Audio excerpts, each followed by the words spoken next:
Genesis chapter 1, 27-28 says, So God created humankind in His image.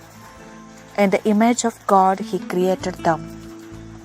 My dear brothers and sisters, God who created you special and unique in His own image and likeness invites you today to look at the purpose of your creating in His image and likeness.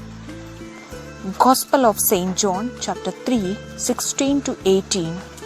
Let us read it prayerfully and understand ourselves better. The first two verses says, Yes, God so loved the world that He gave His only Son, that whoever believes in Him may not be lost but have eternal life. God did not send the Son into the world to condemn the world. Instead, through Him the world is to be saved. We who are made in His image and likeness are called to take the place of His only begotten Son. St. John puts it clear in the second verse.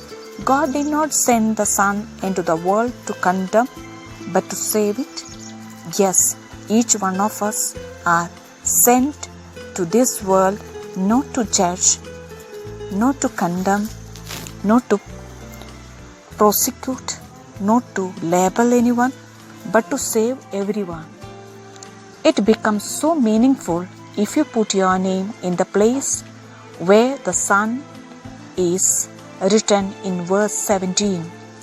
For example, if I read it, it will be, God did not send Sister Sonia into the world to condemn the world. Instead, through her, the world is to be saved. Now, here is the real test of our calling. Do I save the world or the people, whoever, wherever I am, or I become so critic, I judge, I overlook, I condemn, I isolate and criticize others? Just check what is my attitude, thinking, and decision of a particular event or person or situation. Very simple example, how I take this pandemic situation. Am I on the side of saving people from it, or am I a person who play blame game and judge the governments, leaders, authority for not doing better? Yes, we come to know the real pulse of our character, whether I am saving or determining the other persons who live with me. Am I condemning the person who come in contact with me? The second part of the Gospel, verse 18, gives an idea about how we need to respect our fellow brethren, the one who share my life, the one who live with me, the persons who live around me. If you and me are made in His image and likeness, it is our responsibility to respect and regard the other, respecting the indwelling presence and image of God Almighty. That's why verse 18 says, Those who believe in Him are not condemned, but those who do not believe are condemned, because they are not believed in the name of the only Son of God. Can I believe the image and likeness of God in a person who always annoys me, who irritates me, who cheats me? Can I believe the presence of God in a husband or a wife who is hot-tempered or addicted to bad habits?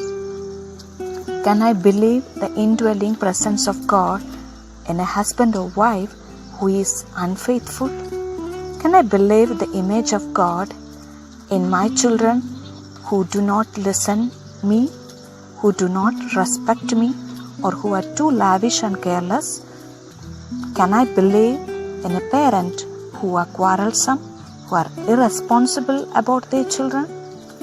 Yes, it is quite difficult. But Jesus says, if you believe in them, my presence and treat them lovingly, you will be saved. And then automatically the world will be saved. Let us not forget our purpose of coming into this world, that is to serve the world, not to condemn. Let us be cautious when we make decisions, when we judge people. Let us see the possibilities of saving them, respecting them. Today, as we celebrate the Feast of Holy Trinity, it is good to know the coordinated mission of Holy Trinity. 2 years back, I got a gift from one of my old students on Teacher's Day through someone. I was so happy to get it on that day. It added me joy and colors to be a teacher. Let us understand Holy Trinity in relation to this instance. The person who sent the gift in my case is my student, can be compared to God the Father. The person who brought the gift to me can be compared to Jesus. The gift as the Holy Spirit, the feeling of happiness and satisfaction and joy that I had in my mind is the work of the Spirit. So, I received the gift through someone and from someone. Thus, I received the Holy Spirit through Jesus from God the Father. The Gospel says the Son has come to save the world. It is the Spirit who does the act of saving through Jesus. In turn, through me, the Holy Spirit will save the world, but not condemn the world. So my mission is to save the world, save the nature, save energy, save persons, save time, and save souls.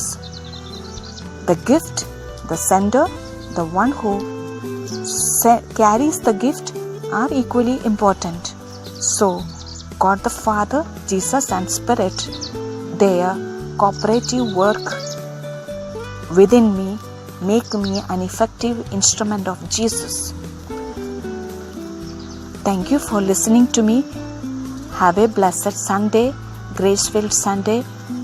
May God bless you and keep you safe.